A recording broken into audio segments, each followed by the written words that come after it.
Hello and welcome back to Cast Me to Hell with me, Robbie. Unfortunately, the Matrix has sent their agents and Seb is currently sitting in a Romanian prison cell. For today's episode, we're going to be time travelling to the 1970s for a low-budget zombie thriller. For once, they were almost human, beneath the living, beyond the dead, from the depths of Hell's Ocean, Shockwave, the deep end of horror. But first, I'd like to speak directly to you. Yes, you. Maybe it's your first time joining us around the Cast Me to Hell campfire, or perhaps you're a regular. I just want to take this moment to remind you to hit the subscribe button, and please leave us a review as it helps the show grow.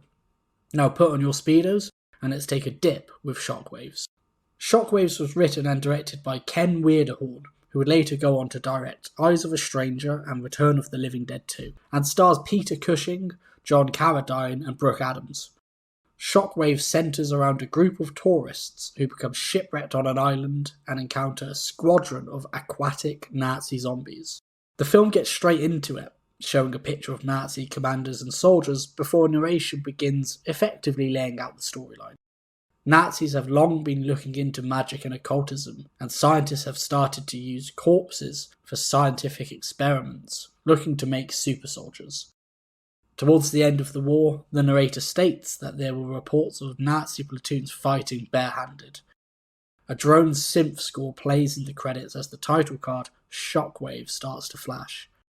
After this, we cut to a father and son who are out boating and find a lone dinghy floating. It's then revealed that there was a woman, Rose, unconscious in the boat, and we hear Rose narrate that she can't remember what got her there and she's surprised that she isn't dead. The father and son rescue her, and the rest of the film plays out in one big flashback. Rose is out diving, and she narrates that she is a passenger on a boat, however the engine keeps cutting out. We then meet most of the other cast, including the moustached Keith, played by Luke Halpin, and John Carradine's old salty sea dog, Captain Ben Morris.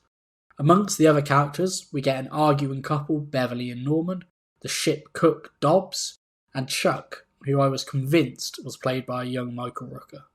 As the engine starts to struggle, so does the navigation system, and the crew encounter a strange phenomenon as an orange haze covers everything. It's not exactly shot too well.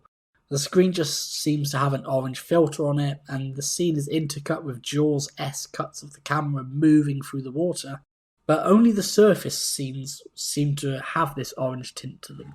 We then get a cool scene where the sailors and the passengers are having dinner together. Norman and Beverly aren't confident in the old sea dog captain and his crew, and they want to turn around and head back to land, and the conversation turns to ghost ships.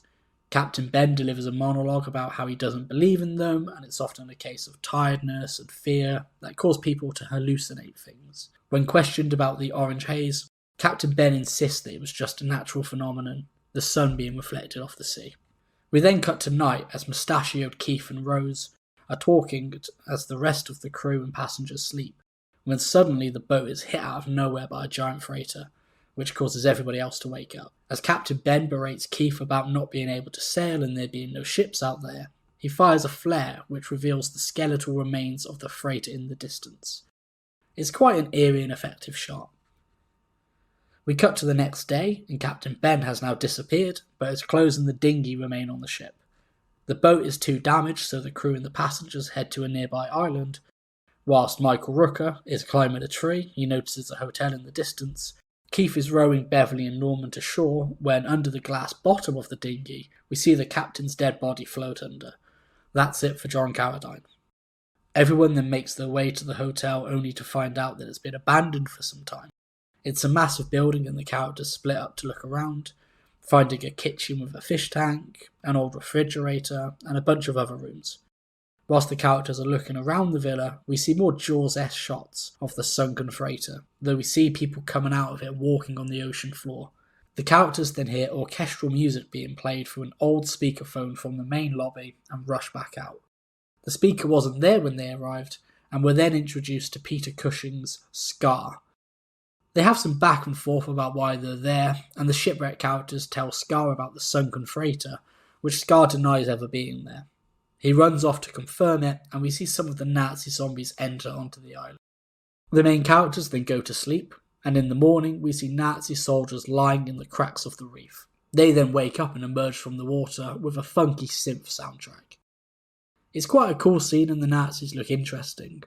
They're all dressed up in Nazi regalia, but they've got these weird goggles on. They kind of look like if somebody tried to make a PG Hellraiser. The next morning, Dobbs goes to search for supplies from the beach and he sees a Nazi zombie watching him from the marshes. As he tries to escape, he falls onto a cluster of sea urchins and becomes disfigured, and then a Nazi zombie is stood over him.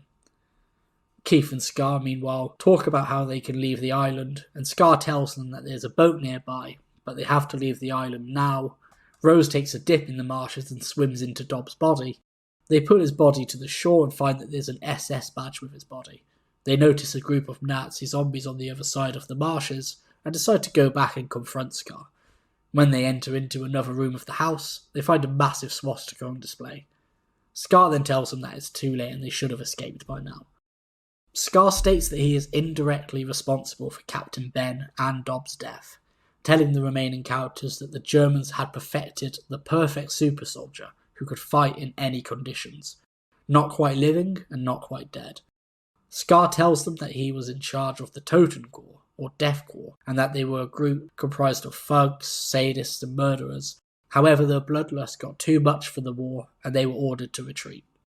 Scar continues saying that as the war was coming to an end, they went to the sea, waiting for orders that never came. And as the war ended, Scar sunk the ship and has lived on the island as an exile ever since. He then tells them to leave or he'll shoot them on sight. This then leads into the end of the second act and the start of the third act. Scar tries to round up his old platoon by running around and screaming in German, eventually taking a rest by the marshes and starts to drink the water, noticing a Nazi zombie who is staring up at him, who then pulls him in and drowns him. It doesn't really make any sense. Surely you can't just drink water from a marsh, or are we supposed to believe that Scar had been on the island for so long that he's got an iron stomach and he won't get the shits? The survivors, however, get into a dinghy and start to make their way through the marshes towards the ocean. We get shots of the zombie at the bottom of the marshes. The survivors then hit a mud bank, and as they get out of the boat to push it free, the zombies are assembled before them. Michael Rooker pulls a flare gun on them, but decides not to shoot, and during all of this, the boat drifts further out into the ocean. The characters are then separated. Norm and Rose are trying to find Beverly, and Norm runs off, leaving Rose behind. Norm then starts to walk through waist-high water when a Nazi zombie emerges behind him and drags him under. It's another off-screen death. Rose is then chased back to the hotel by the Nazi zombies. However, as she struggles with one of them, she knocks off the zombie's goggles. This causes the zombie to freak out, stumble off and die. They're super soldiers as long as they're wearing these goggles, apparently. The survivors are then back in the hotel, and as the zombies start to break in, the survivors decide to hide in the old refrigerator, figuring it's secure enough to keep the zombies out and would it be somewhere that they check. Michael Rooker starts to freak out and then threatens to shoot the flare gun. Keith lets him leave, but as Michael Rooker leaves, he wants to take the flashlight and he starts to argue with Keith. The flare gun then accidentally fires into the fridge. Weirdly enough, this dialogue ended up being used in Roger Waters' song Amused to Death. The more you know, I guess. As Michael Rooker runs for the hotel, he is eventually cornered and falls into the swimming pool. Though he tries several times to escape, he's strangled with a belt and then dragged underwater. Beverly is somehow blinded, maybe by the flare gun. It's never really quite that clear. And she ends up stumbling around the house. We see a zombie behind her, and then we cut to the next day where Keith and Rose find her body at the bottom of the fish tank. Keith and Rose then escape the hotel and find a capsized dinghy. As they sail out of the marshes and away from the island, Keith fights off a zombie and rips off his goggles. They seem to be safe until another zombie attacks and drags Keith off underwater.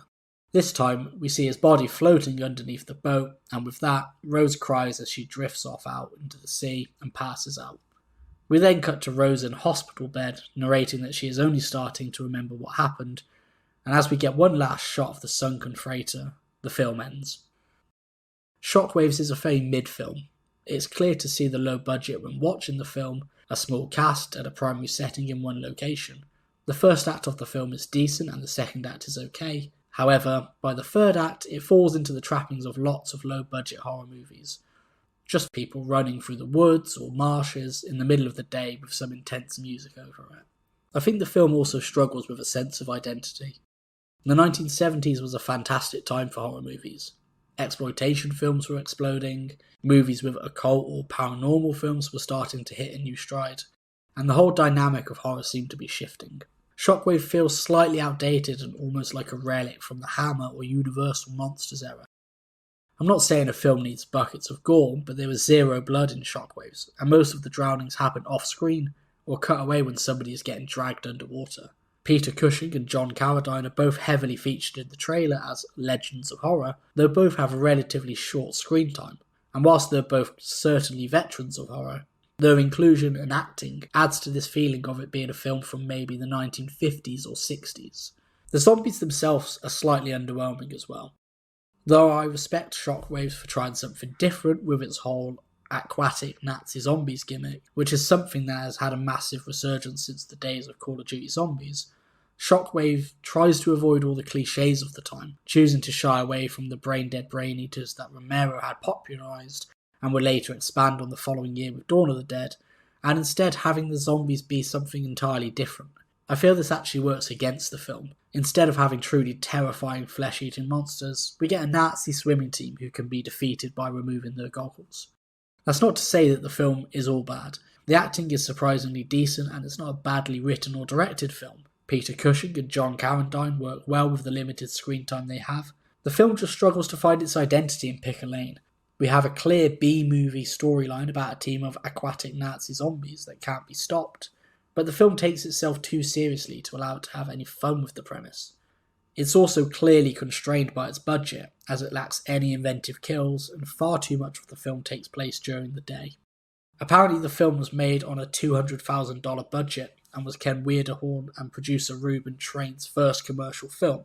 They received the money from investors who insisted that they make a horror movie, as horror movies were extremely popular at the time, and were making good money. Shockwaves was released on the 21st of September 1977, though for some reason I could find no information on its box office. Shockwaves received mixed reviews upon release, with some praising its direction and interesting use of zombies as opposed to the post-Night of the Living Dead boom, whilst others found that it was cheap, uninteresting, and entirely too forgettable. And unfortunately, I'm inclined to agree with the latter. Whilst I don't want to deride Shockwaves as being a bad film, because it's not, it's competently made and had some surprisingly good performances for a low-budget B-movie. I feel that even in retrospect and watching it for the first time over 40 years since its original release, the film lacks the flair and ambition of other films from the 70s, and instead I just feel it slips into this okay, if not slightly outdated, and maybe boring take on zombie movies that could have been a lot more fun. So that's our look at Shockwaves from 1977. If you haven't checked the film out, then I would still recommend checking it out, as one man's trash is another man's treasure, and the film does have a cult following which you may find yourself a part of. As always, if you've enjoyed the show, then please hit the subscribe button and leave us a lovely review. Come and let us know what you thought of Shockwaves over on our Instagram, TikTok and Twitter at CMTH Podcast, and I'll see you next week.